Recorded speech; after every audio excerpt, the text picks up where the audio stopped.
안녕하십니까. 민주정부 이슈 브리핑 공론화 대상 선정의 6대 원칙이라는 주제로 이야기할 박혁 연구위원입니다. 우리 사회에 그야말로 공론화가 유행하고 있습니다. 다양한 사회적 갈등과 문제를 좀 더 참여적이고 민주적으로 해결하자는 방식이 공론화의 취지인데요. 공론화가 유행하고 있다는 것은 그만큼 우리 사회가 민주화되고 있다는 증거 아닐까 하는 생각이 듭니다. 그러나 사회 일각에서는 또 반대로 공론화가 너무 과잉되고 있다, 혹은 공론화 만능주의가 우려된다라는 비판도 있는 것이 사실입니다. 문제는 어떤 이슈가 공론화의 대상인가, 모든 정책적 이슈를 공론화로 해결할 수 있는가, 이런 문제들을 둘러싼 논쟁이 오히려 첨예한 상황이 되고 있습니다. 그래서 오늘은 공론화의 대상을 선정할 때 고려해야 할 6가지 원칙을 제시해 보고자 합니다. 우선 먼저 공론화가 무엇인지에 대해서 살펴볼 필요가 있을 것 같습니다. 먼저 공론이란 의견이나 여론과는 달리 국민들이 능동적이고 적극적으로 참여해서 어떤 공적인 의견을 형성하는 것을 공론이라고 할 수 있고요. 이렇게 구체적으로 공론을 형성해가는 과정을 공론화 과정이라고 할 수 있을 것 같습니다. 이 공론화 과정을 중심으로 하는 것이 바로 요즘 말하는 수기민주주의라고 할 수 있을 것 같습니다.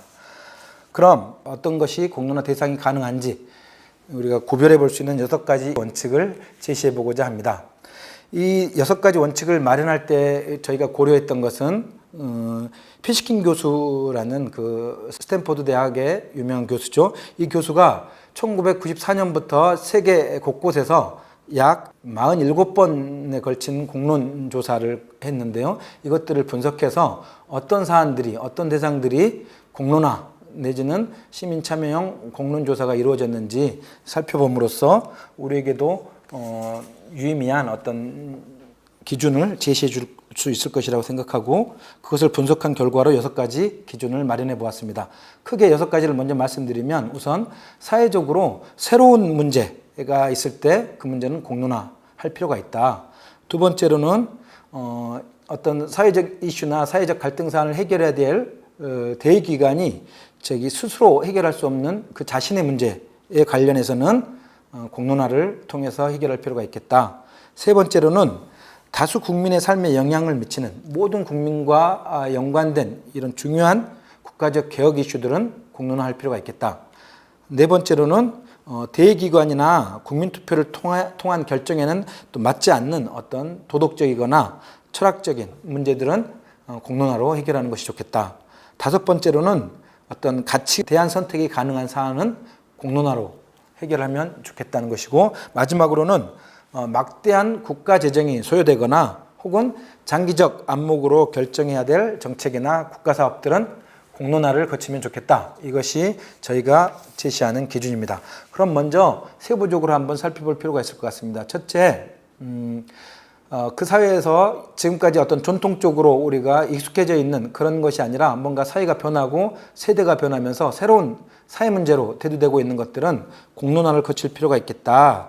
그래서 국민들의 의식 변화, 정치 사회적 문화의 변화, 외로부터의 충격 등에 의해서 발생하는 문제들은 지금까지의 어떤 관성이나 제도로는 해결 불가능하다라고 판단될 때 그것들을 국민에게 의사를 묻는 것이 좋을 것 같습니다. 그래서 이런 문제에 대해서는 지금 대의기구나 아니면 국민들도 전혀 새로운 문제이기 때문에 사회적 공론을 형성할 필요가 있을 것 같습니다. 구체적인 사례로는 지금 보시는 PPT의 영상에서 나와 있듯이 어떤 난민 문제나 낙태, 유지 여부, 그다음에 동성 결혼 합법화의 문제 등 이런 문제들이 공론화의 대상으로 한번 고려될 필요가 있을 것 같습니다.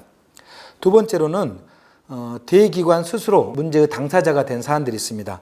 예를 들면 선거제도 개편이나 권력구조 개편, 이런 문제들은 국회의원들이나 이런 분들이 스스로 이렇게 바꾸기 싫어하는 문제들이 있겠죠. 이런 것들은 국민들의 의사를 한번 물어볼 필요가 있겠다. 그다음에 세 번째로는 다수 국민이 큰 관심을 가지고 있는 포괄성 높은 국가적 개혁 이슈들은 공론화를 거칠 필요가 있을 것 같습니다. 그러니까 몇몇 이익 집단 간의 갈등이 아니라 전체 국민과 연관된 문제들은 공론화를 거치는 것이 좋겠다. 예를 들면 PPT에서 보듯이 수도 이전이라든가 지방 분권, 공수처 설치 이런 문제들은 국가 개혁 이슈로서 공론화를 거칠 필요가 있을 것 같습니다. 네 번째로는 대기관이나 국민투표를 통해서 결정하는 것이 타당하지 않고 오히려 국민들의 토론을 통해서 심층적이고 철학적인 논의를 거칠 필요가 있는 어떤 경제, 사회, 도덕적 문제들은 공론화의 사안으로 삼을 필요가 있을 것 같습니다. 예를 들면 낙태 문제라든가 원자력 발전, 그다음에 교통 문제, 세제 개편과 관련된 이런 문제들은 공론화의 사안이 될 수 있을 것 같습니다. 다섯 번째로는 어떤 가치의 대안적 선택이 가능한 사안이어야 한다는 것입니다. 예를 들면 원자력 발전을 우리가 공론화로 했는데 이런 문제들은 환경을 우선시할 것인가 아니면 경제적 타당성을 우선시할 것인가 이런 문제들로 얼마든지 가치적 대립이 있는 문제이기 때문에 이런 것들은 공론화의 사안이 될 수 있을 것 같습니다. 여섯 번째로는 막대한 국가재정이 소요되는 문제들 그리고 장기적 기간을 요하는 국책사업이나 정책들은 공론화를 거칠 필요가 있겠다. 그러니까 4대강 사업이라든가 도시철도 사업, 주택건설 이런 식으로 많은 예산이 소요되고 그다음에 장기간에 걸친 계획이 필요한 사업들은 공론화의 대상으로 삼으면 좋겠다는 것이 저희의 생각입니다. 이제 이런 6가지 기준과 함께 이런 공론화를 성공시킬 수 있는 3대 과제가 있을 것 같습니다. 간략하게 이 3가지 과제에 대해서 말씀드리겠습니다. 이런 공론화, 어떤 대상을 공론화를 하고 그다음에 공론화를 어떻게 추진하고 그 결과는 또 어떻게 국민들에게 설득하고 국민들과 함께 추진할 것인가 이런 문제들을 책임지고 추진해 나갈 독립적인 기관이 필요할 것 같습니다. 그래서 상시적인 공론화 체제를 구축할 필요가 있겠다. 그러기 위해서 독립적이고 공정한 공론화 추진 기관을 빠른 시일 안에 설치할 필요가 있겠다는 것입니다. 두 번째로는 다양한 사안들을 하나의 방식, 하나의 공론화의 과정으로 해결할 수는 없을 것 같습니다. 그래서 각각의 사안들을 어떤 민주적인 방식으로 해결할 수 있는 다양한 공론화 모델을 개발할 필요가 있겠다는 것이고요. 마지막으로는 이런 과정들을 이끌고 그다음에 해결할 수 있도록 하기 위해서는 전문 인력을 양성해야 할 것 같고 그다음에 이런 토론과 수기의 과정을 거치기 위해서는 시민들이 그런 민주적 역량을 길러야 하기 때문에 민주주의의 어떤 사회적 인프라를 구축할 필요가 있겠다는 것이 3가지의 과제입니다. 이상으로 6대 그 대상 선정의 원칙과 3대 과제를 말씀드렸습니다. 이상으로 오늘 말씀을 마치겠습니다.